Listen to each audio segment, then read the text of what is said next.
পরিকল্পিতভাবেই মুসাব্বিরকে হত্যা করা হয়েছে। যারা নির্বাচন বিরোধী তারাই এই হত্যাকাণ্ডে জড়িত থাকতে পারে বলে মন্তব্য করেছেন বিএনপির স্থায়ী কমিটির সদস্য সালাউদ্দিন আহমেদ।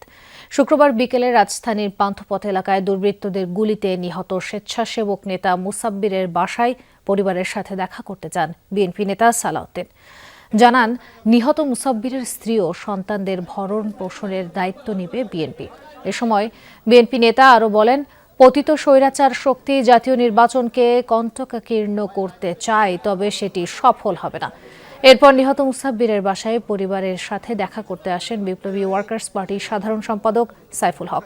তিনি বলেন, সর্বোচ্চ পেশাদারিত্ব প্রয়োগ করে হত্যায় জড়িতদের দ্রুত আইনের আওতায় আনা হবে। সরকারের কাছে দাবি জানাবো, তারা সর্বোচ্চ পেশাদারি দক্ষতায় খুনিদেরকে, ঘাতকদেরকে গ্রেপ্তার করবেন, আইনের আওতায় আনবেন। যারা গণতন্ত্র চায় না, নির্বাচন চায় না এবং নির্বাচনকে যারা অনিশ্চিত করতে পারলে লাভবান হবে, সেই জাতীয় কোনো অপশক্তির পিছনে আছে কিনা সেটা খতিয়ে দেখতে হবে। তবে আমরা ঘটনার সুষ্ঠু তদন্তের জন্য দাবি করেছি।